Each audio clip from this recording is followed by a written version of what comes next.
Hi,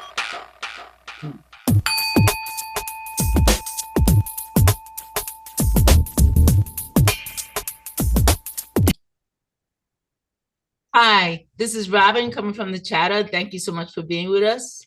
Thank you for joining us again. We have Will Flores TV on once again. He's gonna talk about history. He's known for his history channel and talking about the history in New York and all over, actually, not just New York and New Jersey, but all over.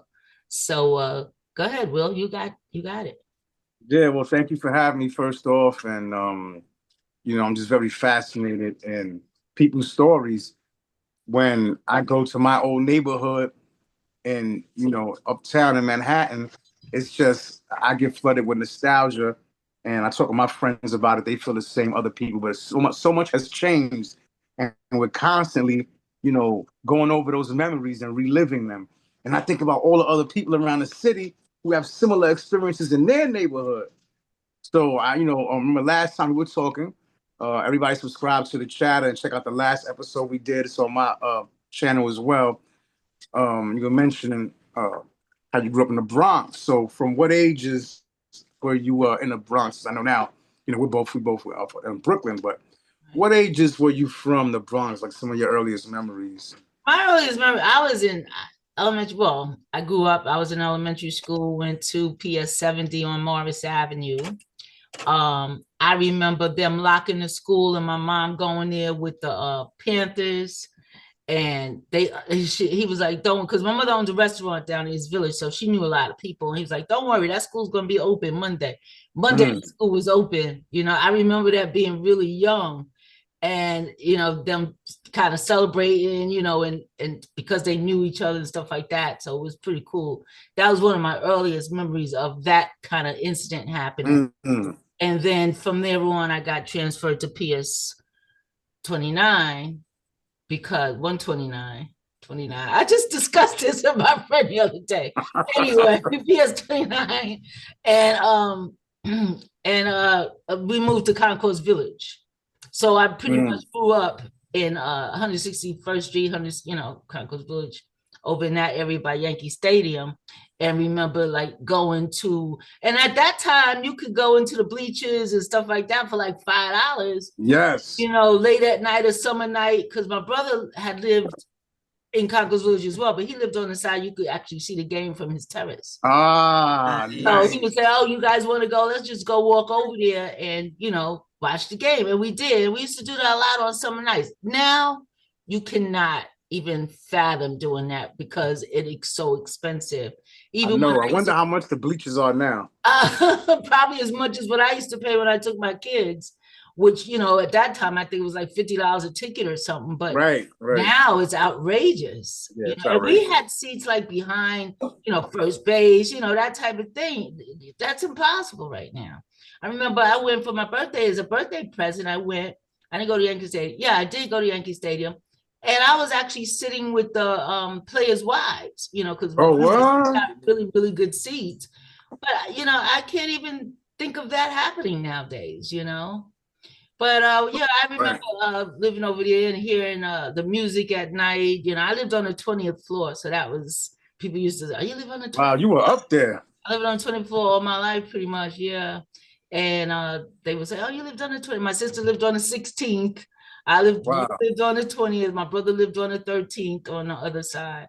But, I was used to it. But when people came up to the house, they wouldn't even go out on the terrace. They was like, oh, I can't go out, because you look over and it looks so high. But we had a good time. We had the center. I was pretty much enclosed in that area because it's a big space, with 6 buildings. So we really didn't have to go out, but knowing me, I used to hang out in the projects across the street. Yeah. Go to the projects, play handball, Ringo Levio, stuff like that. Mm-hmm. He used to take the things off the chairs into school, and Scully's, yes. And that was like, you would pluck it with your finger and go to the other. So, and now that I do go back to the old neighborhood, some of those things come back. A lot of the bodegas have closed down because they got big stuff now. and we go over to the bodegas and get, stuff for the day.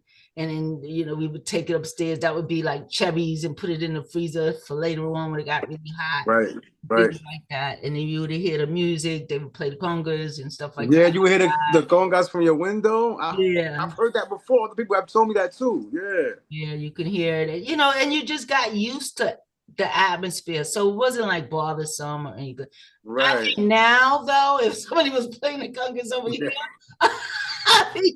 I would definitely go downstairs and say something. But well, they play music from their cars. They play music from their cars yeah, and outside. yeah, you get used to that too. But yeah, I was been going into high school. I was a booster. Right, and explain what a booster is. You tell you now you went to TAF, right? Yeah, and when okay, explain what a booster is. A booster is not a cheerleader. We were the ones who danced on the floor, like doing, halftime, all that stuff. We danced. We did routines.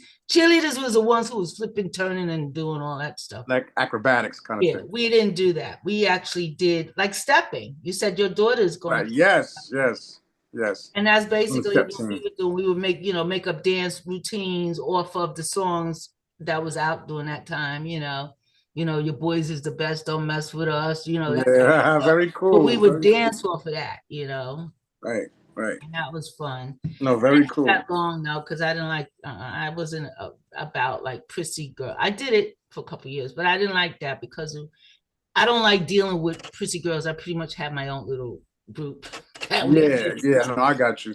You wasn't in the mainstream crowd. Yeah, you had your own. I didn't like that too. Yeah, I didn't really like date basketball. We didn't have a football teams. I didn't date basketball team. Like football teams was like Clinton, DeWitt Clinton High School. Place.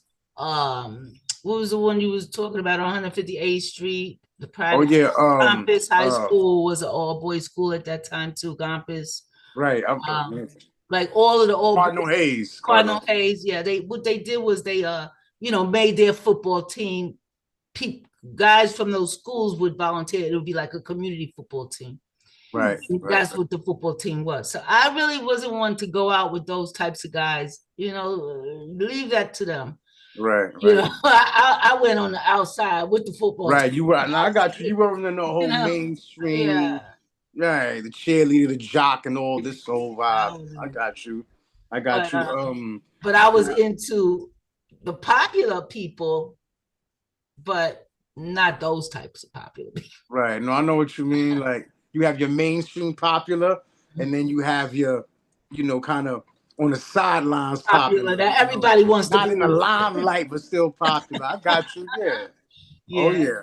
And then growing those are the high school days. Yeah, it was fun. And then growing up, I got married young, so we used to hang out like that. And then coming to clubs we used to go to in New York, or Chentas. I don't know whether you remember that, or Chentas, 88th Street. That was a Latin club. You were saying the Roxy. The Roxy. And you were saying that Karen actually used to go to the Roxy too. Yeah. What was that like? Because that's a legendary spot there. The Roxy. Yeah, Roxy. Yeah, it was fun. It was a whole lot of fun. Actually, that's college though. When the Roxy days for me, that wasn't high school or anything like that. No, that wasn't high school for me either. It was when I got older, when I got married. Yeah, out later on. Yeah, you hear about the Roxy all the time. And the Limelight. That was another. The Limelight, yeah. The older club. The church. That was around for decades, really.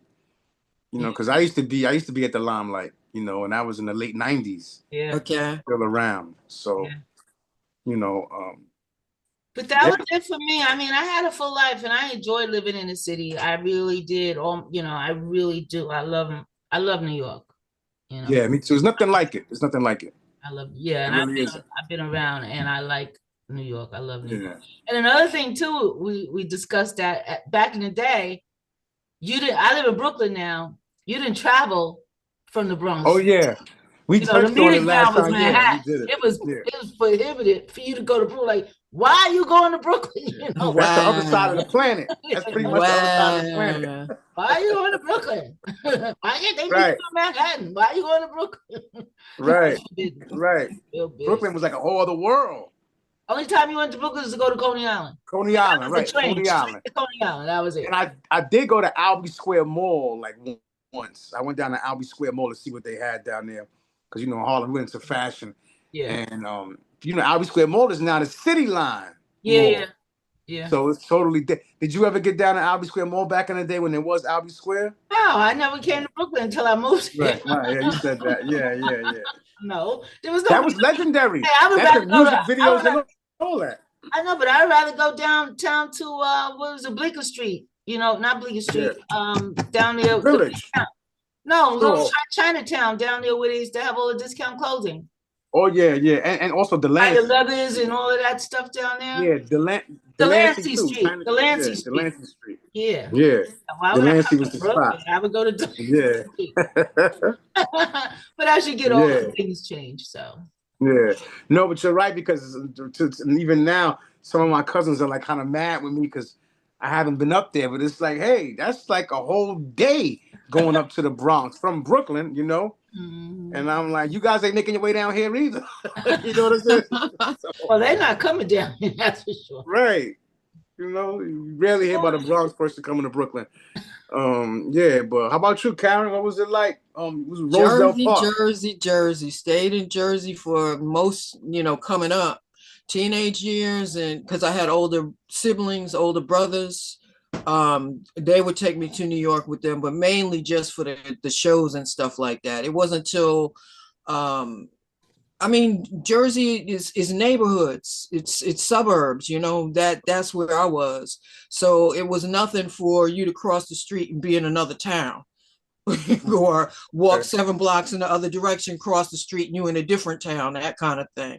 So it was a weird upbringing, but it was a healthy upbringing because it was community, it was they still had some of the problems that they have today, but the families were, your neighbors looked out for you. You know what I'm saying? Right. You could walk to the store, you could walk to school, you could walk to the park, the playground, what have you. And even though you're by yourself, or it's 2 little girls or 3 little girls together, you knew there were eyes on you, good sets of eyes on you, following you around, that kind of thing. So, and that's how it should be. Yeah, it's to this day, it still should be, and it was fun. Playgrounds, all the summer recreation leagues, all the fun stuff, roller skating, swimming, running, jumping, playing jump rope, double dutch, hopscotch, all the fun times, stickball. Oh yeah. We were blessed to live across the street from the high school, so the high school parking lot was also another playground for us. So, and the store around the corner from us serviced everybody. You had your supermarkets, but for your little things, your milk, your bread, your eggs, your knickknacks, your candy, what have you, went to the store around the corner. And in Roselle, it was called Chet and John's. And they were there for years. Are they there now? No, they shut down in the 90s, but the building is still there, Well, let me ask you. Let me ask you. Do you have a picture of the storefront, or can you get a picture of that storefront? Yeah, I think I can if I look at Google Maps. Because I would like to add it, because see, this is the whole thing. It's like, these are the gems, like what you just said. I'm sure there's a lot of people out there. Hopefully, this video can get to them. Yeah, that went to that store. Yeah. Anyway, they were around the corner from the high school, so they got the high school crowd. They were across the street from the football field, the playground, so they got that crowd. They were in a sweet spot in Roselle. And for generations, they were there. Chet and John's brought it from another family that had been there for decades. And they just kept it as a little store, So, it was fun coming up. But Going into New York was an adventure. And like I said, with older brothers, it was like we mainly caught the train. We were mainly going to shows at the Garden. We went to a couple of shows out at Long Island. Long Island, what was it? The Nassau Nassau Coliseum. Coliseum. Oh, Yeah, wow, yeah. that was going to another country for us too. But Right, Long Island. But see, being in Jersey, we had the car, you know, so you could either drive in or you could catch the train in. And New for Jersey like the Transit? shows at the Garden, it's easier to catch the train. You don't have New to Jersey worry Transit, about parking you and were stuff like that. Yeah, but Nassau Coliseum, we would drive to, you know, Okay. and it did seem like it was another country by the time we got there. and my dad, when he thought about going to Jersey, if we went any place like that, he would change the oil and kick the tires before we. Yeah, it's like you go across country was on almost. point. Yeah. We say, listen, I got to get the car ready. Yup. And you know, in actuality, now that you think about it, it's not that far. It's not. But we do it all the But time. with the traffic and the tolls and everything, it really is that far. Because I But mean, back in the day, it was like a day trip, you know. So yeah, I mean, distance wise, it's not that far. But when you think about the amount of people trying to get from point A to point B, it takes hours. I mean, I remember leaving at 4 o'clock in the afternoon to get to Nassau Coliseum, and we got there at like 7 from wow. Jersey, you know, That because of the traffic, traffic yeah. and everything. Yeah, that traffic is Yeah. Yeah. I mean, it was fun. My best friend and I, we went to see the Commodores at Oh, I was Nassau gonna ask you that. Coliseum. What events were you going to? We were going to the concerts. We were going to the shows, and the shows back in the day were mwah. I mean, it wasn't just the band playing. You had to have the pyrotechnics in the background. Right. I mean, Right. It was a whole you had spectacle. when we went to with the Commodores, it was a little bit of stuff, but Earth, Wind and Fire, I saw Earth, Wind and Fire. I Yeah. love they were. I mean, Verdine White was actually lifted from this position to this position, and he's still playing bass. I Yeah, had he's never nasty. seen anything He's always like that moving in my around. life. He's always You know? He's perpendicular to the stage playing live. It was just crazy. I And love Earth, Wind and Fire. And they had with the Spirit Tour, they had the pyramids, and the pyramids opened up on stage, and Earth, Wind and Fire came up through it. I mean, it was just crazy, all kinds of stuff. New York was a treat back in the day for us from Jersey, at least for my family. You know, it was a magical wonderland. It still is. Yeah, it is. Shows like It that. is. It still is. In its own way. Yeah. But I mean, It's lost some of that oomph, though, I would say. Yeah, but I don't know. I still go to shows. I still see spectacular shows. But the thing, you know, yeah, I don't know about that. That's why I say I love New York. I mean, you could leave at any time at night and do. I mean, not now after COVID, everything kind of changed. But before that, I mean, if you could do anything you want to do. Yeah. You want to do, you know? Yeah. No doubt. No doubt. Yeah. So, but anyway, so how long is this so far we've been going?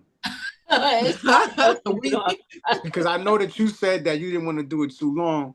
But we can have a part 2. They can look forward to a part 2. Yeah, no, true. And that way you can tell a little bit about you too. Oh yeah. Oh man, it's crazy. We can do that on the next one. We can continue and do that on the next one. Yeah. Would you want to do it and split it up, or you want to wait till next time, or how you want to do that? Well, right now we're going to end this and say thank you so much for sharing. Thank you for being with us. And we will do a part 2, Will, because almost like a regular here. And Will's been showing some of our videos on his channel too. That's Will Flores TV. That's right. Please tune in. He is fantastic. That's how we started hooking up too, because I love his historical views on things. He was telling me about the game Scrabble the other day. So check that out too. Yes. And we'll be talking to you. Please like, share, and subscribe. We appreciate you being with us. We love you all. Bye-bye. Blessings.